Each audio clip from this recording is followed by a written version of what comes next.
আগামীকাল বিকালে ভারতের বিপক্ষে মাঠে নামবে বাংলাদেশ। তবে একাদশে কোন তিন পেসার নিয়ে মাঠে নামবে টাইগাররা সেটি এখন হিসেব কষার ব্যাপার। কেননা ফর্মে আছেন নাহিদ, তাসকিন, অন্যদিকে ভারতের বিপক্ষে রেকর্ড ভালো তানজিমের, আরব আমিরাতে কার্যকরী মুস্তাফিজুর রহমান। সেক্ষেত্রে কঠিন সিদ্ধান্ত হবে যে কোন তিন পেসার পাবেন একাদশে স্থান। সেই প্রশ্নের উত্তর খোঁজার চেষ্টা প্রতিবেদনে।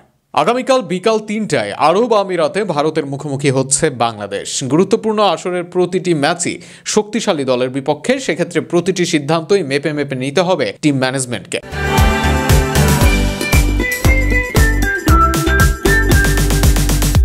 আর তার মধ্যে সবচেয়ে প্রথমই আসে টিম প্ল্যান, আর সেই প্ল্যানের প্রথম ধাপ একাদশ নির্বাচন। বাংলাদেশের একাদশের সবচেয়ে গুরুত্বপূর্ণ বিষয় এখন তিন পেসার বেছে নেওয়া। 2025 চ্যাম্পিয়ন্স ট্রফির জন্য বিসিবি 15 সদস্যের স্কোয়াড ঘোষণা করেছে। এই স্কোয়াডে পেস বোলার হিসেবে রয়েছেন তাসকিন আহমেদ, মুস্তাফিজুর রহমান, তানজিম হাসান সাকিব এবং নাহিদ রানা। বাংলাদেশের পেস আক্রমণের নেতা এই মুহূর্তে তাসকিন। তার গতি এবং আগ্রাসী বোলিং দিয়ে প্রতিপক্ষকে চাপে রাখতে সক্ষম তিনি। প্রতিপক্ষ ভারতের বিপক্ষে তার স্কোয়াডে থাকা এক প্রকার নিশ্চিতই বলা যায়। মুস্তাফিজুর রহমানের সাম্প্রতিক পারফরমেন্স কিছুটা খারাপ হলেও বড় মঞ্চে খেলার অভিজ্ঞতা রয়েছে তার। কন্ডিশন বিবেচনায় তাকে স্কোয়াডে রাখতে চাইবে ম্যানেজমেন্ট। কাটার এবং ডেথ ওভারে সঠিক লাইন লেন্থের জন্য দলের কার্যকরী বোলার তিনি। দলের প্রয়োজনে ভালো পারফরমেন্স উপহার দিতে হবে তাকে। তাছাড়া ক্যারিয়ারে সবচেয়ে সফল হয়েছেন ভারতের বিপক্ষে। এদিকে তানজিম, সাকিব এবং নাহিদ রানার মধ্যে থেকে যে কোনো একজনকে বেছে নিতে হবে। সেক্ষেত্রে পিচ একটা ফ্যাক্ট হতে পারে। দুজনেই তরুণ, তবে তানজিম সাকিব বিশ্বকাপে নজর কাড়া বোলিং উপহার দিয়েছিলেন, যার জন্য এবারের চ্যাম্পিয়ন্স ট্রফিতে ও দল তার উপরে আস্থা রেখেছে। অন্যদিকে নাহিদ রানা বাংলাদেশ ক্রিকেটের তরুণ গতি তারকা, যার বোলিং দিয়ে নাস্তানাবুদ করে দিতে পারেন যে কোনো দলকে। তবে কন্ডিশন একটা ফ্যাক্ট হবে নাহিদ রানার জন্য।